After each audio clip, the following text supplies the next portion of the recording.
Baik, Pak Adi dan Bu Lisa, sebagaimana kita ketahui bahwa lingkungan ini adalah sangat penting untuk keberlangsungan kehidupan dari semua makhluk ya yang ada di lingkungan itu tersebut.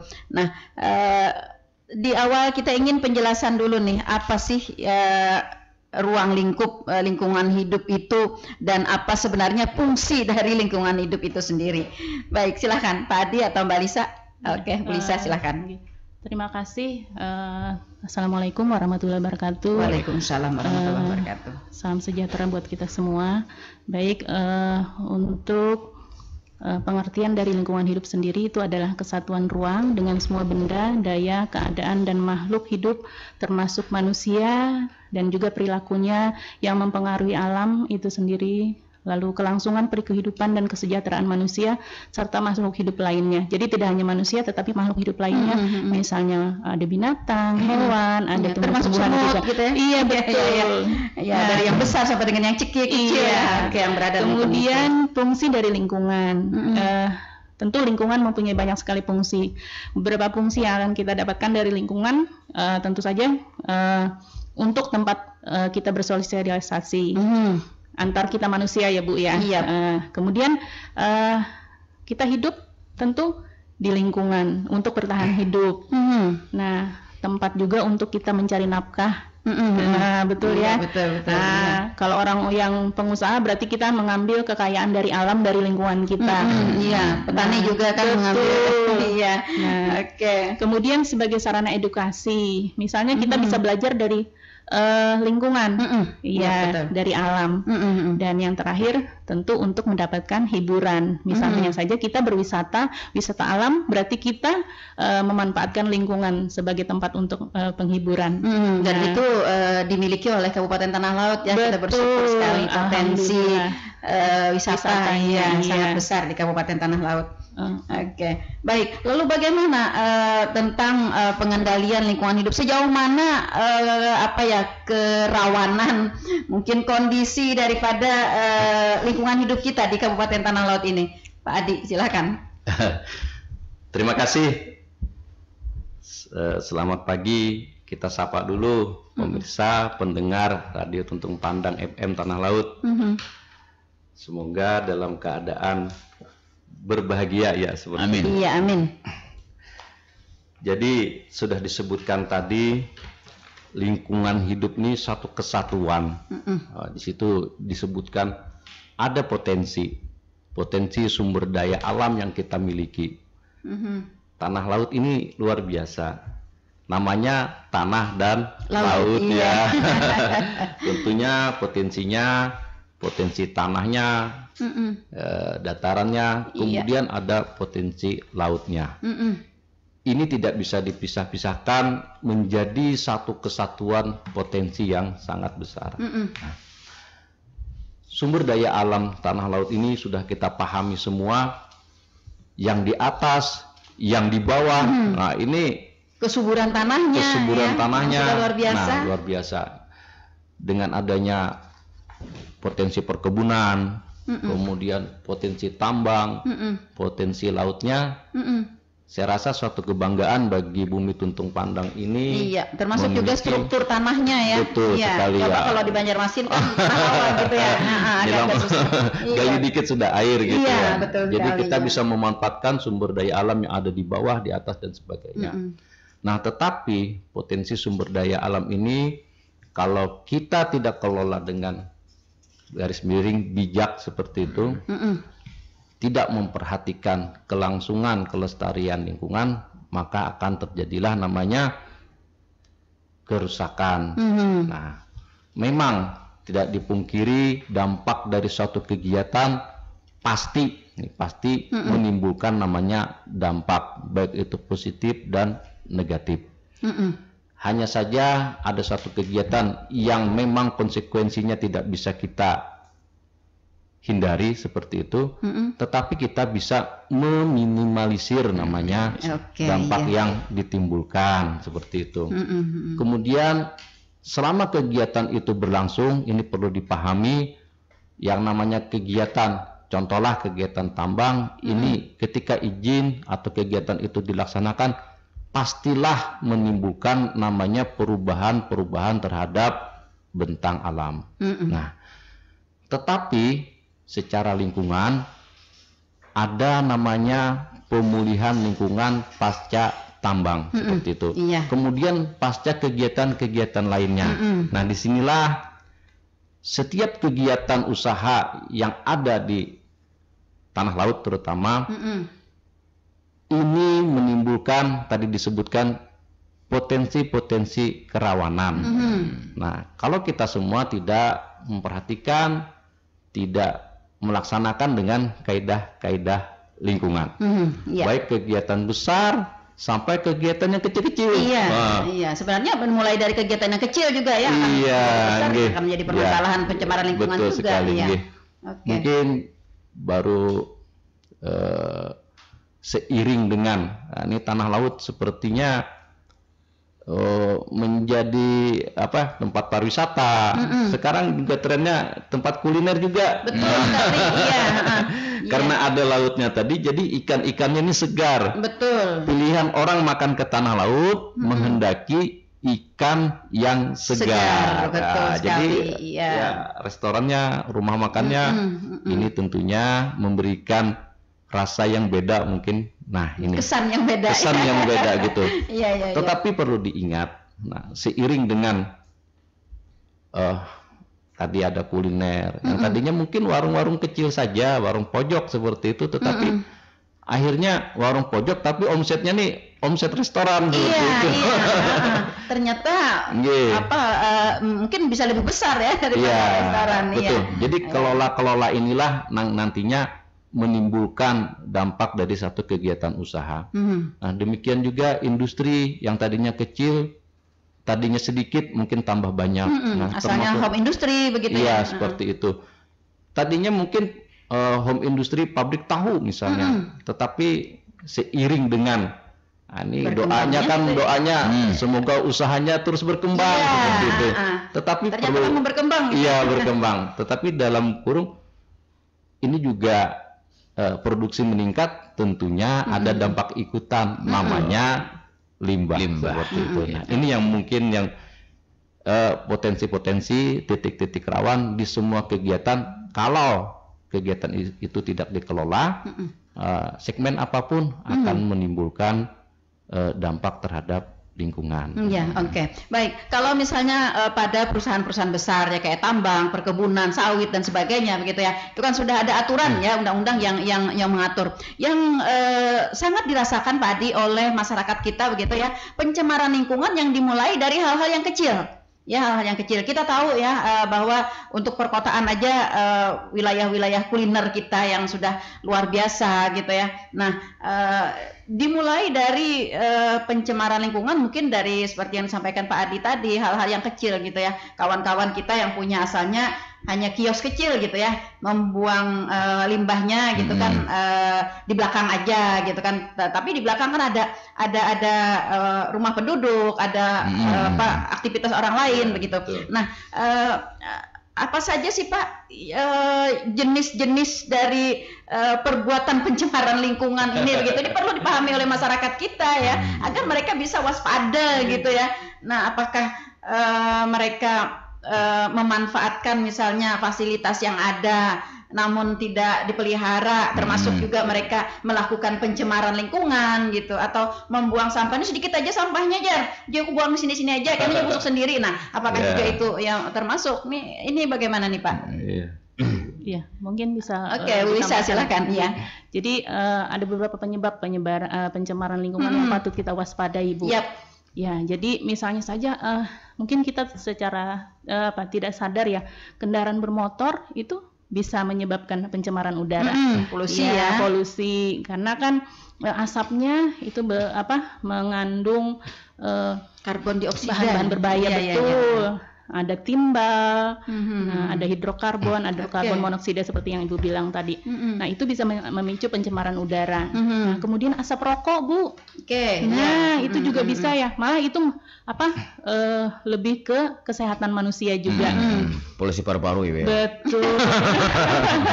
Makanya kan sering dipasang ada larangan untuk tidak merokok, apalagi di ruangan tertutup seperti itu ya. Nah, kemudian yang lebih besar mungkin asap dari pabrik, ya kan ya. Nah, kalau kita akan menghirup terus-menerus, nah itu akan menyebabkan gangguan pada kesehatan manusia. Nah, kemudian yang Ibu bilang tadi sampah rumah tangga, Bu. Nah, itu kalau mengkonsumsi makanan itu kan menghasilkan sampah juga ya. Nah, bahan bekas itu bisa memicu pencemaran. Nah, meskipun kita sudah membuang sampah pada tempatnya, nah bukan berarti masalah itu sudah selesai.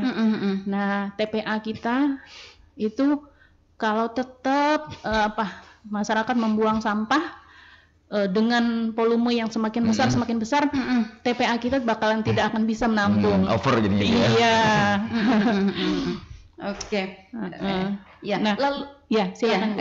Lalu Pak Bu, kalau dievaluasi nih ya, perilaku masyarakat kita nih yang rawan terhadap pencemaran lingkungan, kerusakan lingkungan, ini apa nih sebenarnya yang memicu perilaku kita nih? Kadang-kadang kan masyarakat sudah terbiasa sudah terbiasa gitu kan melakukan hal tersebut. Ternyata ini adalah hal yang berbahaya ya, yang sangat mengancam kepada pencemaran dan kerusakan lingkungan. Bagaimana nih Bu Lisa? Iya, jadi kita karena memang mungkinlah kesadaran masyarakat masih kurang. Nah, jadi beberapa kegiatan-kegiatan yang ada di DPR KPLH itu mungkin kalau pencemaran, pengendalian pencemaran itu kan memang kita lebih fokus, kita lebih konsen sebenarnya ke pencegahan, Bu. Nah, jadi kita lebih ke sosialisasi, pembinaan. Nah, jadi beberapa mungkin di bidang kami itu kami membuat surat edaran, mungkin yang hal-hal kecil tadi seperti yang untuk sampah domestik. Nah, jadi kita membuatkan surat edaran Bupati untuk disebarkan ke tempat-tempat usaha, rumah makan, restoran, hotel, terus juga bengkel yang kecil-kecil di sekitar kota Pelehari. Nah, mungkin seperti itu. Tapi kalau memang sudah ada kejadian, sering memang ada pengaduan, nah, nanti masuknya ke bidangnya Pak Adi tuh. Seperti itu. Ini banyak sekali juga dikeluhkan oleh masyarakat kita ya, di mana seiring tadi seperti disampaikan oleh Pak Adi, berkembangnya tanah laut, potensi tanah laut ya, apakah itu di objek wisata, kemudian juga di kulinernya ya, di usaha-usaha yang lainnya. Nah, beriringan dengan itu juga akan adanya pencemaran dan kerusakan lingkungan. Nah, adakah aturan hukum dari kita nih Pak yang menjadi sebuah dasar untuk kita melakukan penertiban?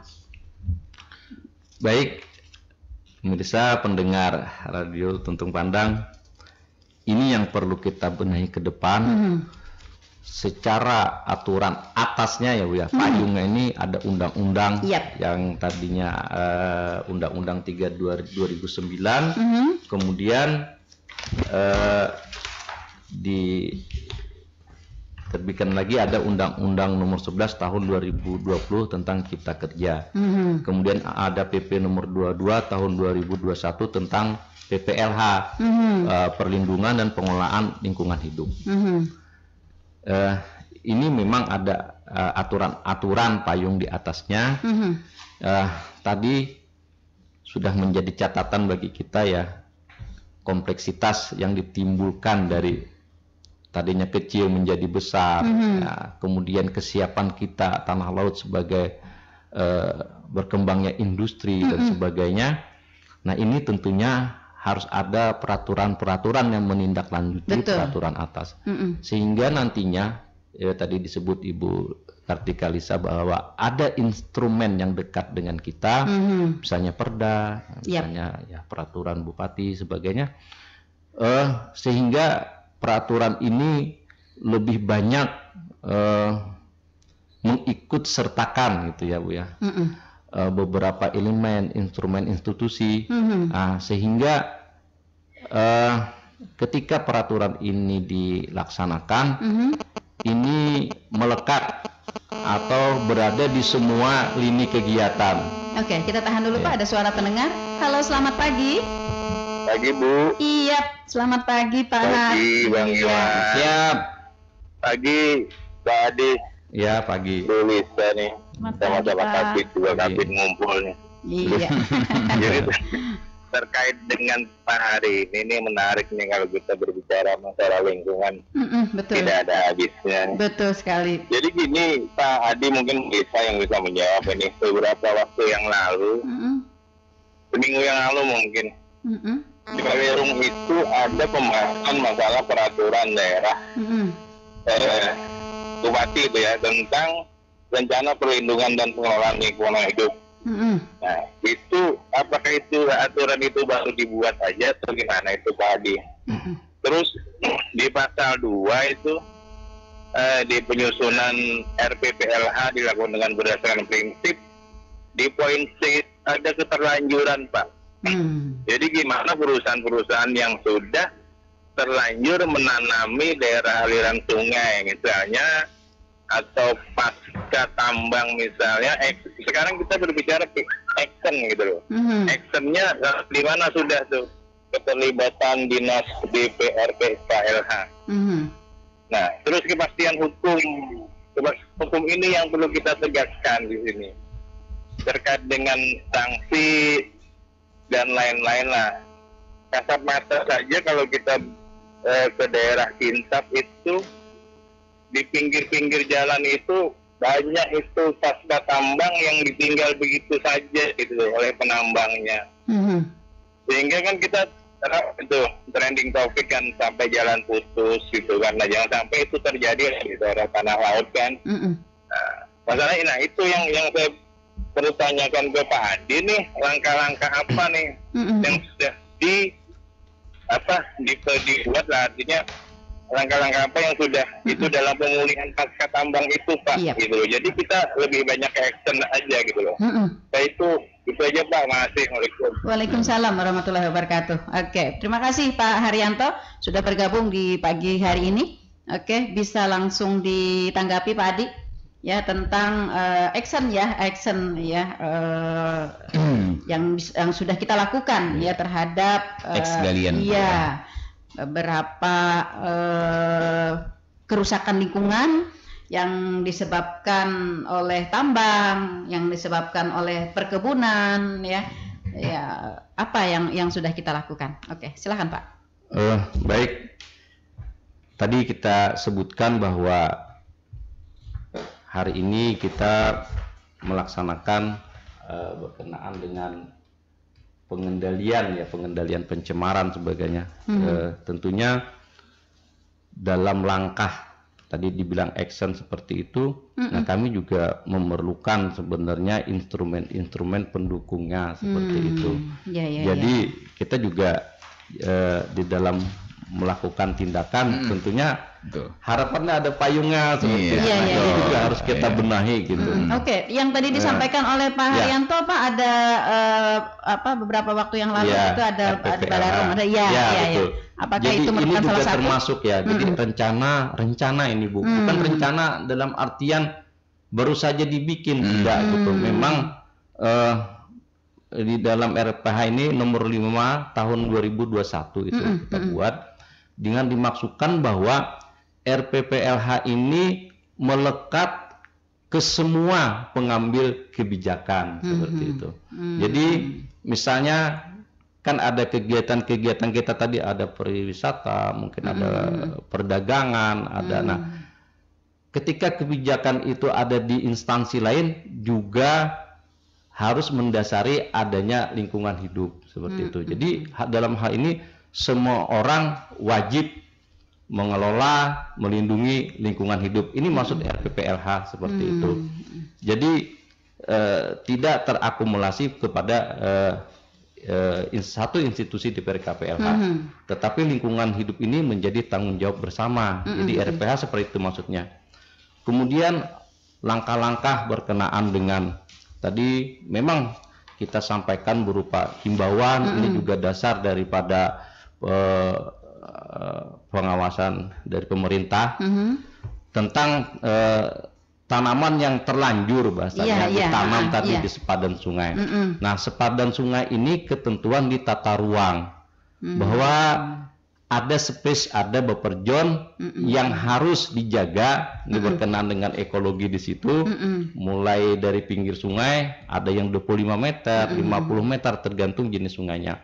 Bahwa tidak ada kegiatan termasuk kegiatan perkebunan di sepanjang. Ini juga selalu kita sampaikan ke pelaksana usaha perkebunan dan sebagainya. Nah, lalu ketika keterlanjuran yang terjadi begitu, jadi apa upaya kita juga, begitu? Mengambil satu tindakan. Beberapa perusahaan yang memang ada kita temukan seperti ini, kemudian ada permasalahan juga keterlanjuran yang sudah ditanami ini karena peraturannya tata ruang. Kemudian tujuan tata ruang itu dibuat adalah untuk menjaga lingkungan ekologi di situ. Nah, buffer zone itu istilahnya kalau bahasa kita tempat guring lah, tempat tinggal lah beberapa makhluk hidup yang ada di sepanjang sungai. Nah, sawit misalnya yang sudah terlanjur ditanami, itu sudah besar, sudah berbuah lagi. Sudah berbuah. Kita dikembalikan menjadi bagian daripada sepadan itu. Nah, jadi dimusnahkan dihutankan. Nah, jadi pandangannya karena sawit ini juga adalah tanaman seperti itu, dia menjadi bagian hutan di sepanjang sepadan sungai itu. Lalu berarti perusahaan itu tidak dibenarkan untuk mengambil hasil atau mengelola kembali begitu ya? Jadi dia biasanya berada tetap di dalam HGU mereka. Kita juga meminta ke pihak perusahaan tolong dijaga seperti itu yang buffer zone tadi, yang buffer zone tadi, nah, tetap hasilnya tetap diambil.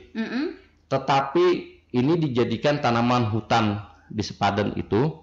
Kemudian langkah-langkah pengelolaan pemeliharaannya tidak sama dengan di lokasi kebun mereka. Jadi kalau biasanya ada pemeliharaan chemis ya, disemprot dan sebagainya. Nah, ini kita minta untuk ditebas saja seperti itu. Tanpa ada pembersihan pokoknya gitu di daerah situ ya. Tapi manual. Kemudian kemudian namanya ada pemupukan chemis. Nah, kami minta ini untuk dilakukan pemupukan yang bahan-bahan organik seperti itu, ya pupuk kandang dan sebagainya. Nah, terlanjut.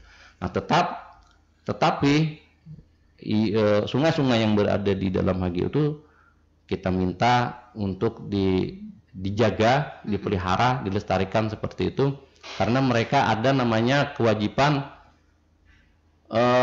kawasan bernilai tinggi. Nah, apa istilahnya? NKT. NKT ya. Nilai konservasi tinggi. Nilai konservasi tinggi. Jadi area-area yang memang harus dijaga, NKT tadi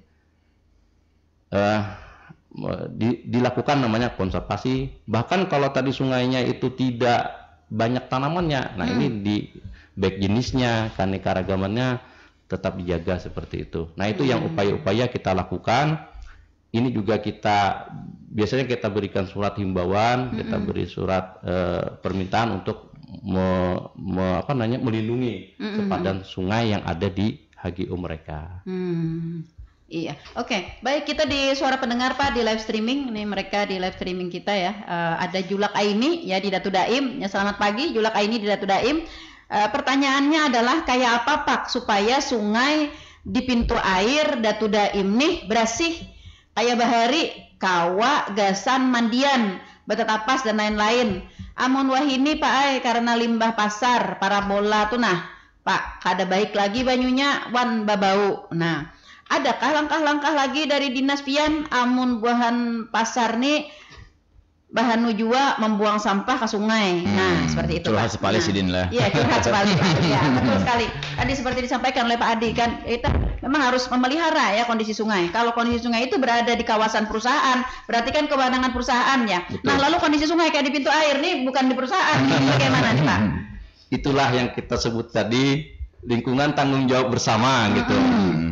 Kita juga tidak henti-hentinya bagaimana ini membangun kepedulian.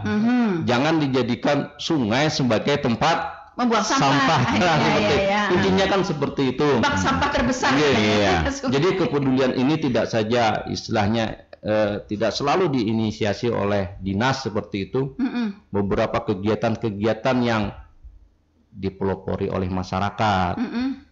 komunitas, pemerhati lingkungan dan sebagainya. Ini selalu digotong royongi. Barusan tadi waktu ada kegiatan WCD ya Bu ya, Wood Clean Up Day. Ini dari penggiat lingkungan melaksanakan kegiatan di situ. Nah, kegiatan-kegiatan itu tolong masyarakat juga ikut berperan serta di situ. Jadi sungai yang di pintu air itu dengan aparat gabungan, kemudian ya orari juga organisasi semua ikut di dalam situ. Nah, mereka membangun kepedulian langsung untuk memelihara sungai. Nah, ini sesaat ya kita menggugah, datang ke sana, membersihkan. Tetapi hal setiap hari. Hal yang menyumbang. Nah, ini potensi tadi dibilang ada potensi titik-titik potensi. Kenapa ini selalu masih ada seperti itu? Nah, sampah ini ada karena ada yang menghasilkan, menyumbang gitu ya. Nah, ini mungkin salah satu tadi yang saya sebutkan perilaku rawan ya. Perilaku rawan dari masyarakat kita nih. Enak aja kan kok buang kan ke sungai gitu kan. Apalagi jeroan ya. mungkin bau. Misalkan makan iwak ya. Apa ya? Kalau dulu Bu penduduk masih sedikit, kegiatan-kegiatan tidak terlalu intens Nah, itu juga berpengaruh dengan lingkungan. Kalau sekarang jadi semakin pesat pembangunan, semakin banyak manusianya, nah itu juga berpengaruh dengan lingkungan. Jadi semakin banyak juga sampah yang dihasilkan. Sebenarnya sih kita menginginkan masyarakat seminimal mungkin menghasilkan sampah. Jadi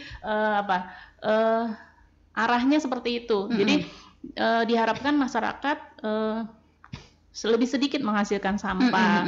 Jadi lebih bisa dimanfaatkan sampah-sampah tersebut. Misalnya saja mendaur ulang, memanfaatkan kembali seperti itu. Jadi sampah yang dihasilkan juga tidak terlalu banyak lagi. Oke, Bu Lisa, dalam kondisi apa yang tadi disampaikan Ibu Lisa ini, kita menindaklanjuti apa yang tadi ditanyakan oleh Juluk Aini ya di Datu Daim. Nah, lingkungan Datu Daim sampai ke pintu air itu. Nah, apakah di sini sudah ada upaya edukasi dari Dinas DPR PLH ini ya untuk membiasakan kepada masyarakat membuang sampah pada tempatnya atau mengolah sampah menjadi sesuatu yang lain gitu, atau bagaimana memanfaatkan sampah ini agar sampah yang nanti terakhir itu sudah minim gitu. Ya, mungkin ada di bidang Pak Adi ya, itu ada namanya bank sampah Bu. Nah, mungkin nanti bisa Pak Adi tambahkan. Jadi kita DPR KPLH memang lewat bank sampah tersebut untuk minimalisir sampah.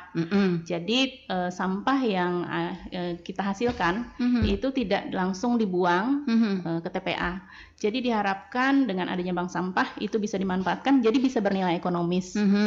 Nah, kemudian kalau itu yang misalnya plastik atau kertas ya, itu yang bisa kita jual kembali ataupun dimanfaatkan kembali. Kemudian untuk yang organik atau yang misalnya sampah basah, nah itu bisa dijadikan kompos.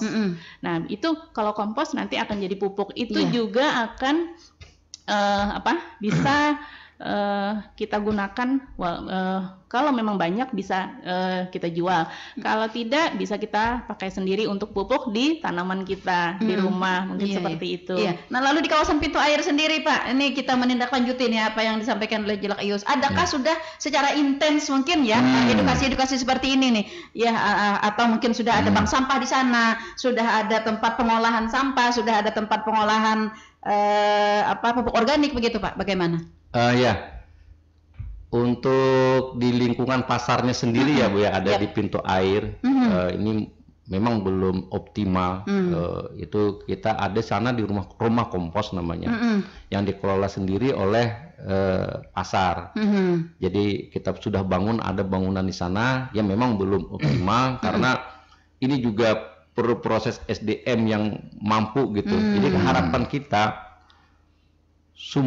dimanapun sumber sampah itu dihasilkan, itu dikelola sendiri di tempat sumber sampah itu dihasilkan. Nah, seperti pasar itu konsepnya adalah bagaimana sampah yang dihasilkan itu dikelola, prakelolanya adalah di pasar itu sendiri.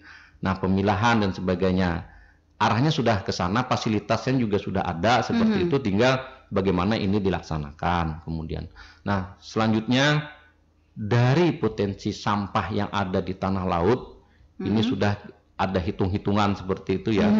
Katakanlah jumlah penduduk kami kalikan 0,4 kilo, ini pendekatan saja. Misalnya ada jumlah penduduk di pintu air, berapa jumlahnya? Maka kita kalikan 0,4 kilo. Nah, sejumlah itulah kita memerlukan namanya tempat TPS ya, tempat pembuangan sementara. Nah, fasilitas ini pun masih kurang dari segi jumlah seperti itu. Makanya ini sudah mulai bukan mulai ya, kita sudah melakukan perubahan-perubahan terhadap TPS kita. Beberapa titik itu sudah kita coba bagaimana layanan TPS ini sudah dengan kontainer. Kontainer ini kalau kita lihat ada yang masih yang semen-semen seperti itu. Betul. Ini memang daya tampungnya kecil, kemudian juga lambat di dalam karena harus disekop dulu baru. Nah, harapannya untuk meningkatkan layanan ini sebaran TPS juga disesuaikan dengan jumlah penduduk yang ada. Itu fasilitas yang harus kita bangun, itu langkah yang konkret kita lakukan.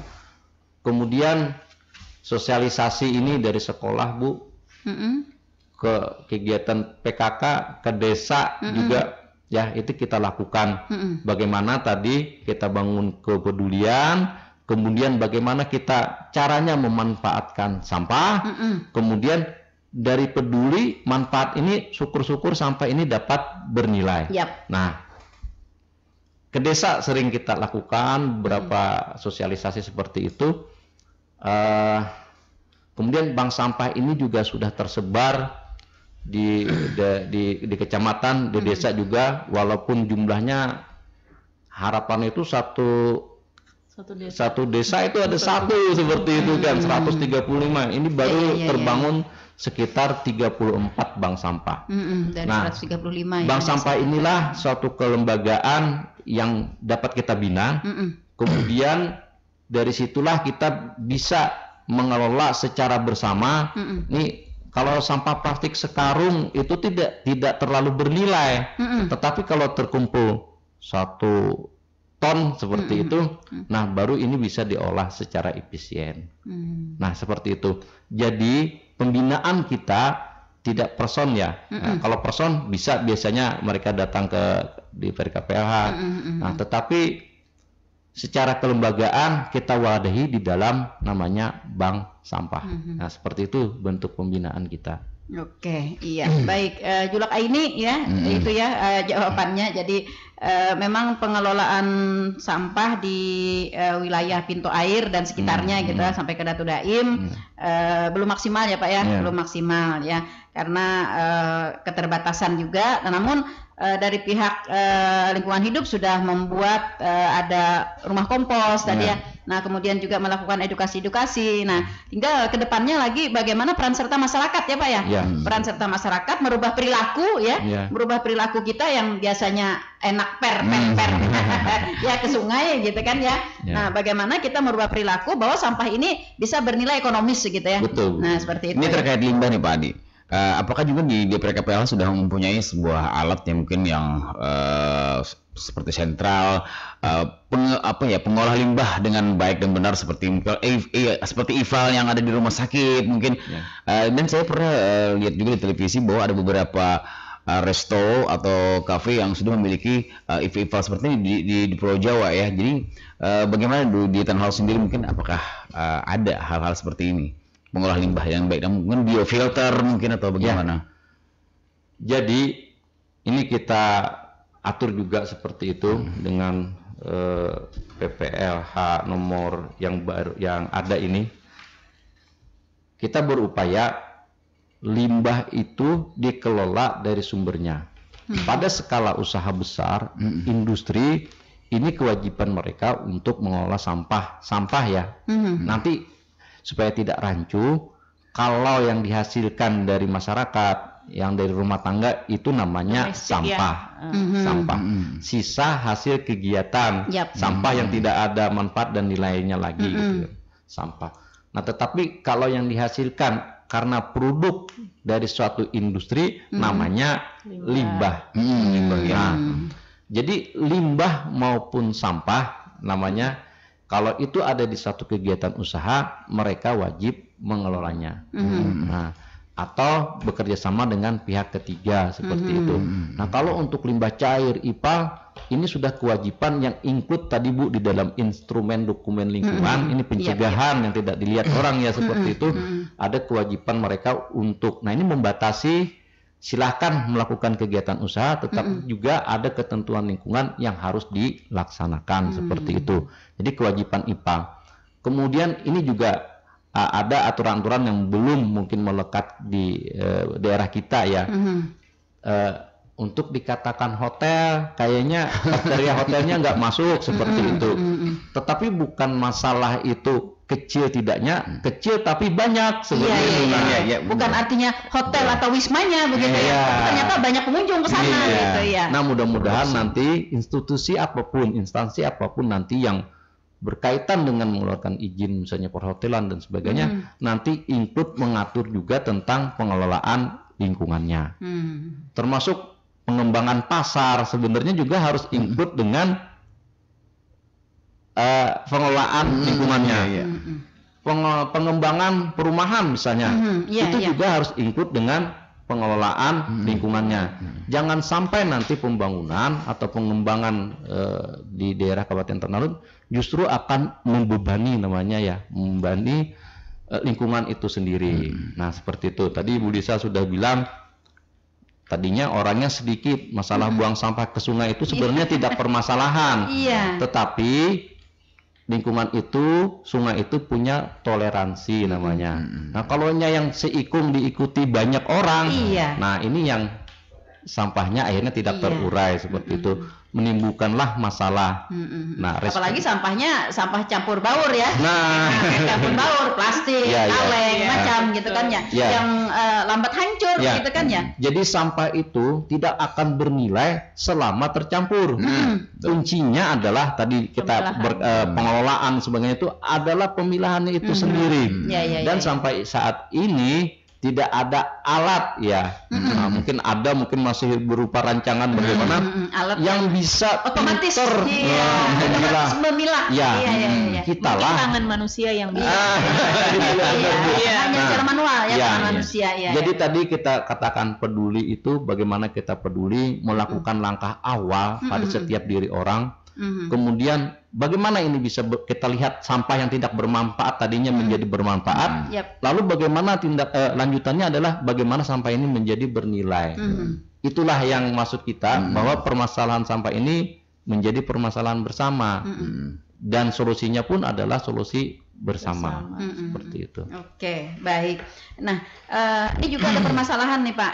Banyak juga keluhan-keluhan dari masyarakat kita ya. Tadi seperti warung-warung, kios-kios yang kecil-kecil. Asalnya kan kayak rombong-rombong gitu Nah, rombong. Tetapi sampahnya ini ternyata sangat mengganggu ya.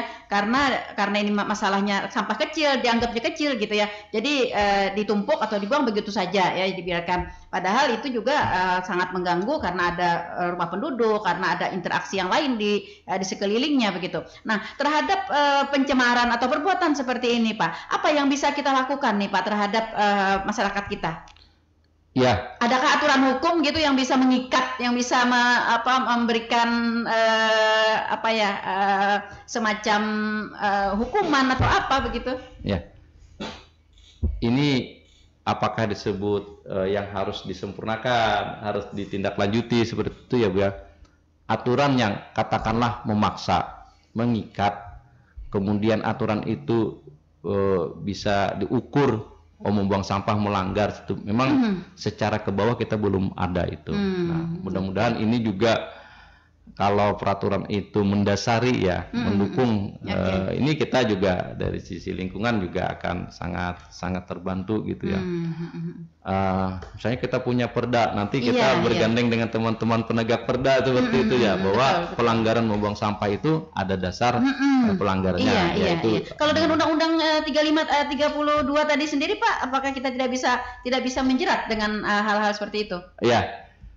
Undang-Undang 32 itu sifatnya sangat ini ya, luas ya, besar gitu, seperti itu, lebih cenderung kepada kegiatan-kegiatan skala usaha seperti itu. Nah, yang kita bicarakan ini berkenaan dengan sampah rumah tangga atau sampah setara rumah tangga namanya. Nah, ini. Jadi kita lebih banyak kepada langkah persuasif, tadi itu pembinaan bagaimana ini manfaat seperti itu.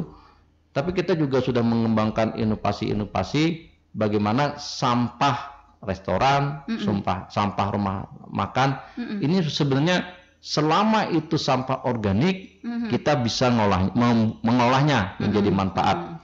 Kita mungkin ini perlu kami sosialisasikan juga. Kita punya TPS 3R namanya, Bu.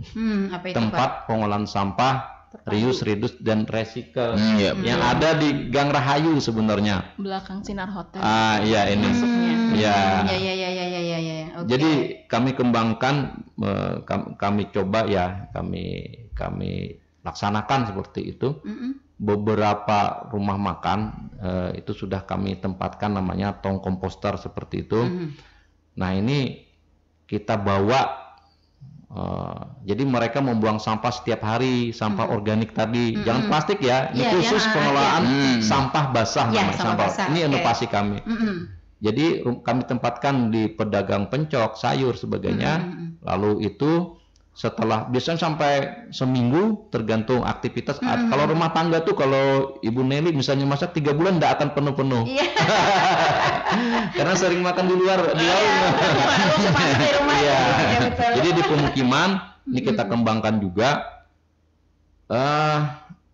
Setelah nanti ada batas level penuhnya, kalau kita angkat mungkin kalau penuh sampai 60 kilo, tapi biasanya 25 atau 30 kilo masih bisa kita angkat seperti itu, jangan sampai penuh. Jadi kita bawa ke tempat pengolahan sampah TPS 3R dengan teknologi bakteri sehingga pengolahan sampahnya ini tidak berbau seperti itu. Dan di sana kita menghasilkan produk kompos yang kualitas bagus. Karena dari rumah makan ini ada nasi, ada makan ini justru kualitas yang bagus. Ada iwak, ada kulit pisang, kulit wadak jangan dibuang. Jadi mandai. Jadi mandai. Nah, kami harapkan nanti inovasi yang kita bangun ini akan dialihkan ke masyarakat untuk ditularkan apa namanya ya, alih teknologi lah seperti itu. Sebenarnya sederhana saja. Nah, tinggal bagaimana nanti kita melihat dampak manfaat dari pengelolaan ini.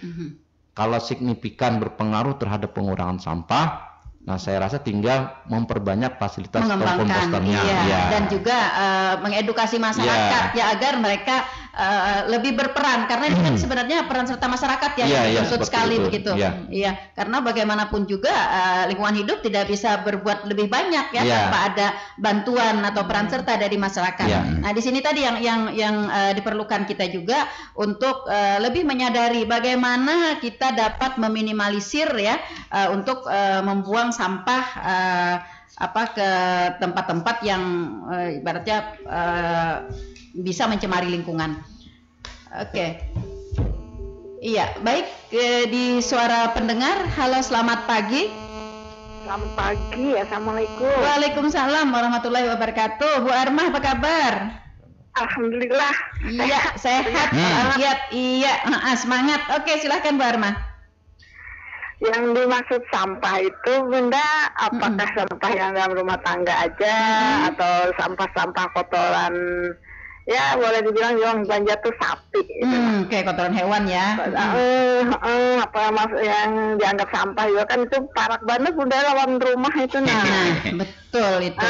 Itu kan ada yang mangkut. Kalau sampah-sampah yang lain kan ada, kita bisa mangkut di jalan raya itu kan ada tempatnya, itu kan. Ini kan orang punya orang tetangga, kalau kita harus punya bisi sapi, Bunda. Kalau di lingkungan rumah Ibu Armah tuh banyak yang bisi sapi. Ada bisi di rumah, tapi di kandangnya banyak apa Pian? Berapa sebulan? Bagi 2 sapinya. Masih Iwan. Jadi Bunda, yang namanya itu kan punya orang. Jadi kayaknya jarang di kedada pengangkutannya, jarang dia paling kalau orang bersih, apalagi lah hari kemarau, dari ini baunya sampai ke dalam rumah tuh Iya, betul. Terus kayak apa itu mengenangannya, mengulanginya itu Oke.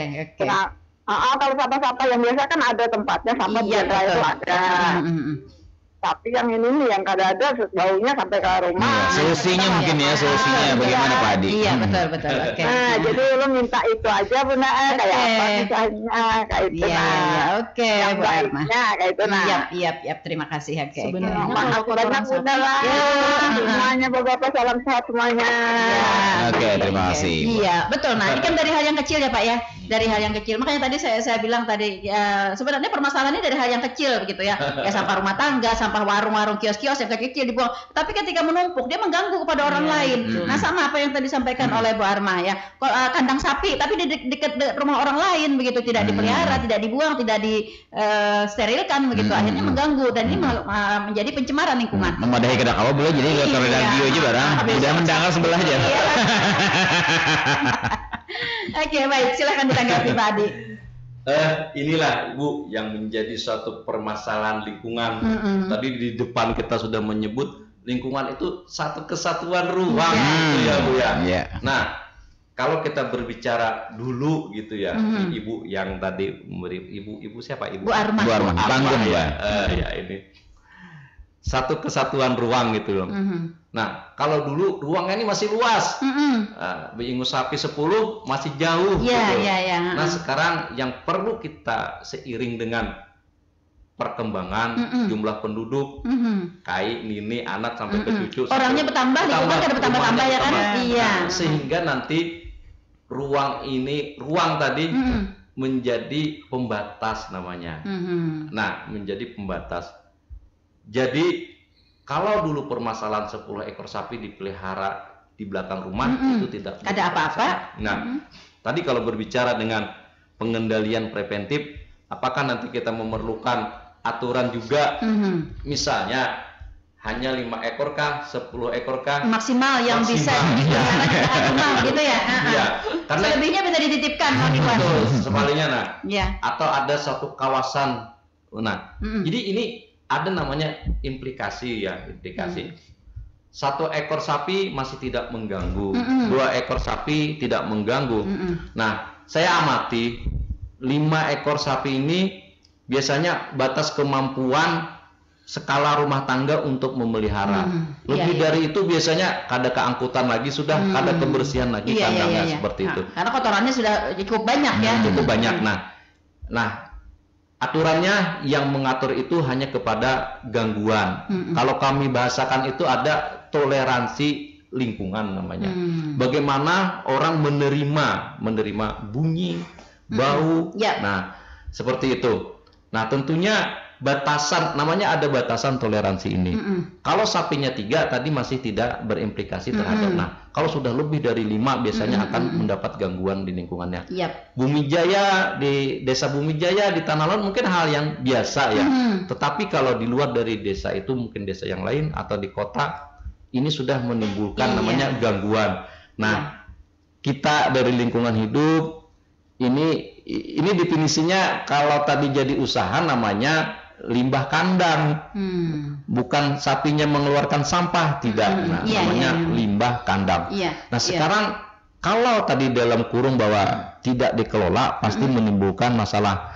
Kami mempunyai solusi seperti itu, bahwa mohon maaf, kotoran sapi, pupuk kandang sebenarnya bisa diolah menjadi kompos pupuk kandang. Ini tapi dikelola diolah seperti itu akan mendatangkan nilai seperti itu. Nah, ini yang kita bangun. Perkebunan kita luas, sayuran dan sebagainya tidak kejakat. Nah, ini juga memerlukan pupuk seperti itu. Nah, saya rasa cobalah kita melihat bahwa ada di sisi manfaat dari segala permasalahan yang ditimbulkan. Dalam kondisi seperti ini nih Pak Adi, dalam kondisi seperti ini, apakah Dinas Lingkungan Hidup ya selaku tuan rumahnya lingkungan hidup gitu ya, yang bertanggung jawab terhadap kebersihan lingkungan ini berkolaborasi atau bekerja sama dengan lintas sektor terkait agar ini kan ibaratnya ranahnya misalnya kayak ke peternakannya. Nah, agar misalnya dari SKPD terkait, SKPD teknis biasanya memberikan wejangan, wanti-wanti. Sinergi ya. Iya. Bagaimana Pak? Ya. MOU misalnya atau apa? Ya. Selalu Bu, setiap kali ada kegiatan sosialisasi di Dinas Peternakan juga kita sering ikut berkoordinasi, bekerja sama. Jadi kompleksitas lingkungan hidup ini pabrik tahu sampai ikan juga Bu, yang beternak lele. Nah artinya ini menjadi urusan kita hal yang seperti itu. Nah inilah yang maksud saya tadi.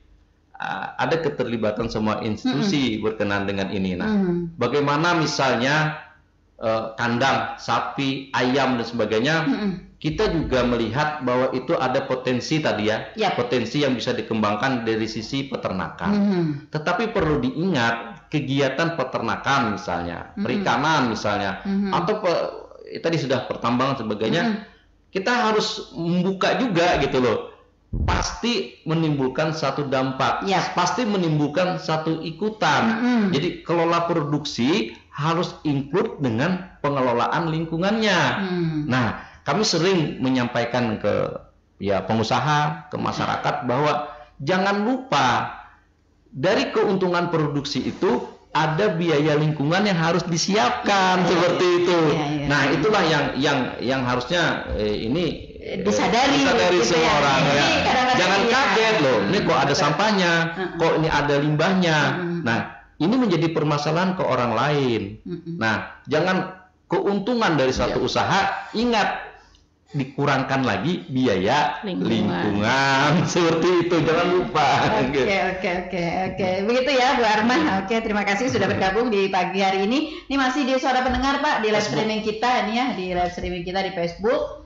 Ini dari rekan Herian ya. Oke. Pertanyaannya adalah kalau kita meminimalisir masalah sampah, kenapa Pak sampah yang dari kecamatan dibawa ke kabupaten? Nah, padahal di kecamatan kan masih banyak nih Pak lahan kosong untuk TPS akhir. Nah, itu Pak. Oke, rekan Heri. Ya. Terima kasih rekan Heri. Inilah yang katakanlah paradigma cara pandang kita dalam mengolah sampah. Memang harus ada perubahan-perubahan seperti itu. Jangan sampai TPA ya buat tempat pembuangan akhir. Ini menjadi penanggung beban semua sampah yang ada di tanah laut. Nah, tadi saya bilang ada TPS 3R. Kita juga mengembangkan inovasi di situ, konsep di situ. TPA ini adanya hanya di kabupaten kan ya? Di Kabupaten Tanah Laut. Nah, sebenarnya memang dia akhir. Nah, tetapi yang harus menjadi catatan, sebenarnya fungsi TPA itu hanya menerima gitu ya, menerima residu Bu, sisa akhir sudah dipilah, sudah di ini, sisa itu. Nah, di dalam satu analisa sebenarnya, kalau kita melihat sampah manfaat ya Bu Lisa ya, dari satu kantong sampah segitu, satu kontainer sampah, 70% itu masih bisa dimanfaatkan dan dikelola, tapi dukung dengan fasilitas dan sebagainya ya. Kemudian tadi kesadaran juga kemudian. Nah, 70% itu masih bisa dimanfaatkan. Manfaatkan nanti ujung-ujungnya ada nilai seperti itu. Nah, 30% inilah yang menjadi beban TPA yang dibawa. Konsepnya seperti sebenarnya itu. Ya, kita tetap mengarah ke sana dengan segala katakanlah keterbatasan, pemahaman, kemudian paradigma juga kita harus bangun seperti itu, mindsetnya. Nah, kemudian TPS 3R yang ada di Gang Rahayu, Gang Rahayu pasnya di mana ya Bu ya? Di belakang Langgar di Jalan Kemakmuran, apa di belakang Sinar Hotel itu gitu, masuk ke dalam Itu hanya satu ada di tanah laut gitu loh. Kita mengharapkan TPS 3R ini betul kata Pak Heri itu ada di setiap kecamatan. Sehingga sampah itu tadi sudah saya sebutkan juga, di mana sumber sampah itu ditimbulkan, disitulah sampah yang harus olah. Benarkah Pak, memang dari kecamatan itu memang seluruh sampah diangkut ke kabupaten? Ya, itu yang sehingga nilai biaya angkutan, operasional angkutan itu sangat besar. Ada juga sampah yang bank-bank sampah kita bangun di Kintab ada, kemudian ada kampung iklim dan sebagainya sudah ngolah kompos dan sebagainya dimanfaatkan. Tetapi nilainya ini masih kecil, mungkin hanya 11% saja. Dari 30% itu hanya terkelola 11%. Tapi kalau dikalikan ton sudah sangat besar orangnya.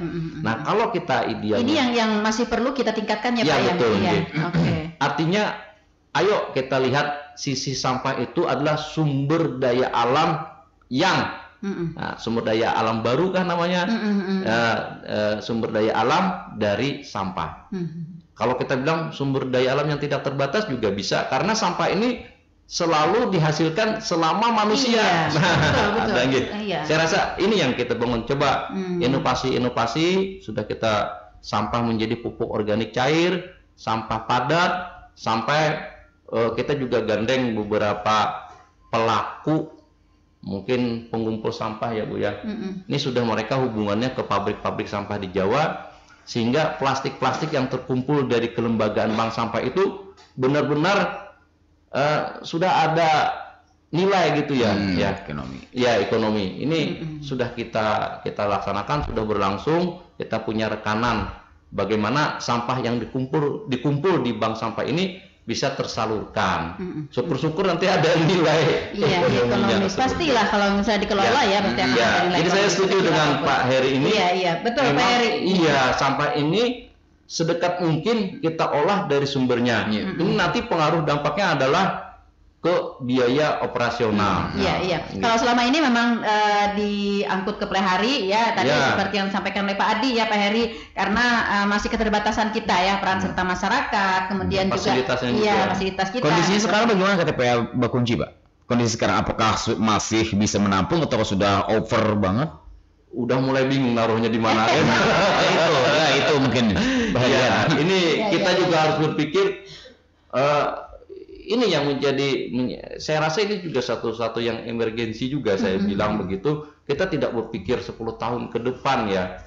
2 tahun aja kita harus memerlukan namanya space baru untuk TPA. Nah, termasuk ini juga menjadi perhatian kita bersama. TPS ini tidak permanen. Harapan kita ada tempat pembuangan sampah sementara, baik yang semen maupun letak kontainer, ini permanen gitu. Karena tanah laut ini tidak berhenti 2 tahun, 5 tahun ke depan. Betul. Karena selama ini kan kita meminjam ruang misalnya di depan rumah Ibu Nelly gitu kan. Ya, banyak yang mengalihkan itu Pak. Nah, itu sana. Mungkin salah satu permasalahan kita juga Bu, bahwa siapa sih yang mau rumahnya di bak sampah dan juga kita juga kesulitan mencari lokasi baru untuk TPA. Nah, apalagi yang memang benar-benar strategis yang kira-kira tidak mengganggu ke lingkungan seperti itu, karena kadang-kadang kan masyarakat justru nanti sering semakin mendekat seperti itu. Yang awalnya mungkin tidak masalah. Tapi setelah ada pembangunan, kadang-kadang juga kan justru sampah itu bisa jadi sumber mata pencaharian karena ada pemulung seperti itu. Nah, itu mereka manfaatkan juga. Mungkin saya tambahkan nih langkah konkret kita. Kita juga menggandeng pihak ketiga juga. Kemudian anggaran kita juga yang dialokasikan. Kalau ada lokasi yang memang permanen yang dikelola milik Pemda lah seperti itu. Ini sebenarnya ada standar TPS itu dibangun. Antara tempat membuang dengan tempat mengambil itu berbeda, sehingga memberikan kenyamanan orang membuang. Nah, ini kita sudah membangun beberapa titik yang sudah terbangun ada, kemudian yang direncanakan juga di sekitar GOR itu nanti juga apakah ada 2 titik calon ya di terminal apa seperti itu. Namanya halte sampah. Nah, dengan fasilitas yang baik. Jadi halte bukan halte untuk orang aja. Iya, supaya lebih nyaman yang buang sampah. Ini inovasi yang kebijakan dari kita, dari pemerintah, dalam hal ini Dinas DPR KPLH ya, DPR KPLH, Nah, bagaimana halte sampai ini menjadi prioritas seperti itu untuk meningkatkan pelayanan, sehingga kita bisa standar apa yang dapat kita bangun di situ. Nah, kalau kita membangun permanen di tempat yang mungkin space yang bukan kelola kita agak sulit di sini. Karena memang ini permanen. Iya. Makanya itu contohnya Pak, haltenya di depan yang retail Iya. Depan retail itu Pak. Orang kan sungkan membuang sembarangan di sana, sungkan membuang sembarangan. Kemudian dia tertutup juga, sehingga air hujan itu tidak masuk ke dalam bak tersebut. Jadi yang tadinya tidak memperparah ya. Kadang-kadang kan apa? Karena kondisi yang seperti itu, kadang masyarakat agak malas memasukkan ke dalam kontainernya. Iya. Oke, baik, kita masih di suara pendengar nih Pak. Ada rekan Junai di Angsau ya.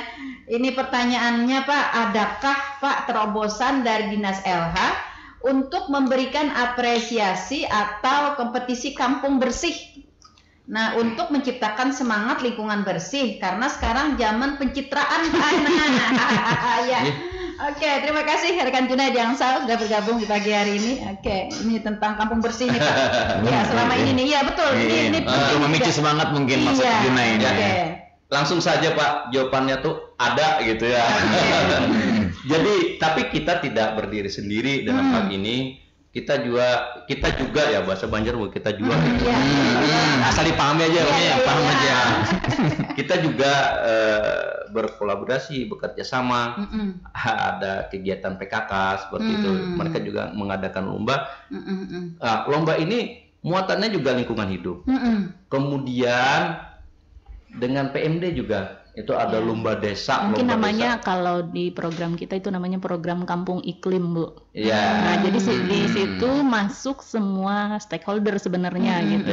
Itu pada saat-saat apa nih Bu Lisa dilaksanakan? Bukan saat-saat itu, justru memang adalah program dari KLHK, Bu. Jadi ada program Kampung Iklim. Nah, pembinaan itu memang dari setiap tahun itu ada dilakukan penilaian. Jadi pembinaan memang dimulai setiap tahun gitu. Jadi setiap tahun ada penilaian, tapi pembinaan itu dimulai dari awal bahwa ini memang dicalonkan untuk sebagai program Kampung Iklim. Desa Telaga mungkin itu ya. Ya. Kalau tidak salah ya. Iya, salah satunya mungkin Desa Telaga. Ya, yang kemarin masuk namanya peringkat lestari, Bu. Ini luar biasa. Lestari itu tinggi banget. Iya. Ini diraih dari Bumi Jaya. Iya, Desa Bumi Jaya. Ya, ini sudah nasional seperti itu. Nah, Iya, baik. Rekan Junai ya di Angsau nih memang ada dilaksanakan Dari programnya Kampung Iklim ya. Namanya Kampung Iklim. Kalau dari Iklim. LH sendiri adalah Kampung Iklim. Ya. Kampung Iklim. Tetapi tidak, kami juga memberi dukungan, ada lomba-lomba desa gitu ya, lomba desa mungkin di ranahnya PMD itu. Tapi muatannya tetap desa itu bersih, desa itu sehat, seperti itu juga. Karena lingkungan hidup ini berada pada semua lini seperti itu. Sampai desa sehat sebagainya juga kita kolaborasi dengan dinas kesehatan sebagainya. Jadi tidak saja yang disebutkan Ibu Kartika Lisa berkenaan dengan program LH, tetapi juga berada di semua sektor-sektor yang lain. Iya, jadi seperti itu ya Pak Junai. Junai di Angsau. Oke. Jadi berasi hijab pian, kampung pian. Ada lomba desa ya. Iya, kalau berbicara masalah lingkungan sepertinya banyak tidak sekali habis-habisan. yang harus kita laksanakan. Sebenarnya satu lagi nih Pak yang mau kita tanyakan nih tentang peta pencemaran lingkungan kita nih, yang di mana nih titik-titik yang untuk wilayah Pelahari Kota nih, Pelahari Kota aja, di mana nih titik-titik yang rawan ya terhadap resikonya pencemarannya itu ya. Bu Lisa gimana nih Bu? Iya, mungkin seperti yang saya bilang tadi Bu, di mana pesat pembangunan berarti di situ akan banyak pencemaran. Oke. Nah, titik merahnya di mana nih? Mana ya Pak Adi ya? Agar masyarakat kita menyadari nih Bu. Apa sekarang pusat kuliner di Belerejo mungkin? Saya contohnya juga mungkin di titik merah gitu ya, yang rawan dengan pencemaran lingkungan. Mungkin bisa itu Bu. Kalau memang masyarakat di sana tidak mengelola dengan baik lingkungannya. Mudah-mudahan sih kesadaran mereka itu semakin meningkat. Kami sudah juga menyebarkan edaran-edaran Bupati terkait dengan pengelolaan sampah, pengelolaan limbah. Mudah-mudahan itu bisa menjadi penyemangat untuk mereka juga, penyadaran kepada mereka bahwa lingkungan ini tanggung jawab kita loh. Tanggung jawab kita bersama. Iya, betul. Kalau hanya ibaratnya LH sendiri tentu tidak akan mampu. Berapa sih gitu ya kekuatan kita gitu ya dengan kondisi pencemaran lingkungan yang sangat tinggi. Apalagi kita tahu ya tanah laut dalam kondisi yang berkembang dengan pesat ya. Berkembang dengan pesat. Tentu akan diiringi oleh limbah tadi ya, sampah dan limbah itu ya. Oke. Baik, sebenarnya waktu kebersamaan kita sudah melewati ya. Iya, kita asik banget nih kalau urusan lingkungan ini ya. Karena ini juga sangat mempengaruhi terhadap kehidupan masyarakat kita. Baik, di terakhir mungkin Pak Adi atau Bu Lisa ada statement closing atau mungkin juga ada himbauan-himbauan atau ada hal-hal yang masih perlu digarisbawahi nih untuk masyarakat kita dalam hal mencegah pencemaran lingkungan dan kerusakan lingkungan. Ya. Silakan Bu. Ya, mungkin nanti disambung dengan Pak Adi, Bu. Baik, yang pertama kami mengucapkan terima kasih banyak atas perhatian atensi dari masyarakat Kabupaten Tanah Laut. Terbukti dengan tadi beberapa interaktif yang dilakukan. Terima kasih sudah begitu perhatian dengan lingkungan kita Tanah Laut.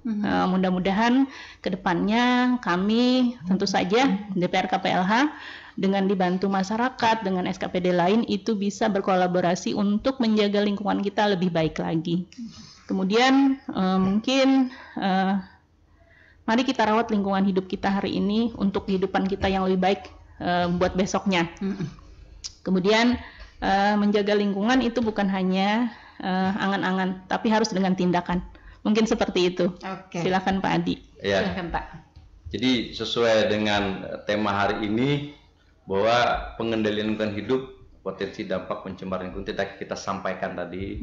Kita juga mengucapkan atas atensi yang diberikan oleh pendengar ya. Sudah tadi saling sapa ya Bu ya.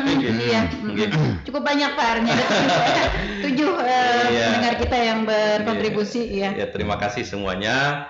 Ini menjadi koreksi kita juga ke depan untuk lebih baik lagi di dalam mengelola dan melindungi lingkungan hidup. Kemudian statement kami adalah menjaga jauh lebih baik daripada memulihkan. Mari bersama-sama menjaga lingkungan kita, seperti itu. Iya, mohon maaf Pak sedikit Pak ya. Di tengah-tengah closing tadi ada beberapa penelpon yang saya tutup sudah karena waktunya sudah tidak memungkinkan lagi. Mungkin ada kontak aduan Pak, silakan Pak. Ada kontak aduan dari DPKPLH. Mungkin karena ada beberapa 2 atau 3 orang yang saya tutup nih saat Bapak closing statement tadi. Karena waktu itu tidak memungkinkan lagi, jadi saya tutup aja.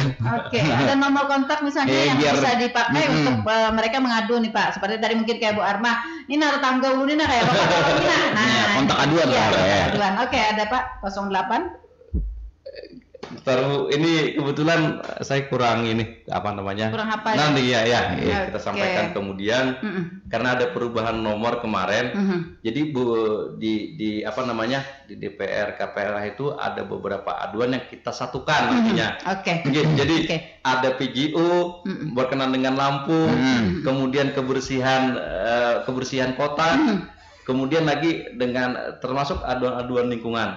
Kami menginginkan ada satu nomor aduan yang khusus ya. Yang khusus itu nanti kita sampaikan ke masyarakat. Terima kasih, mohon maaf. Jadi kita kepada masyarakat yang masih memerlukan tanggapan atau apa begitu ya, silakan aja masuk di e-lapor ya. E-lapor e-lapor kita bisa langsung ke KLH ya. Sana ada pos pengaduan lingkungan namanya. Jadi mohon maaf ya ada beberapa penelpon saya tutup ya karena kita udah waktunya tinggal mungkin lagi ya. Iya betul sekali. Baik sahabat Tuntu Manang FM, para pendengar setia dimanapun Anda berada, sampai di sini jumpa kita di program Talkshow Tanah Laut Menyapa bersama DPR KPLH Kabupaten Tanah Lot. Terima kasih Pak Adi atas kebersamaannya di pagi hari ini.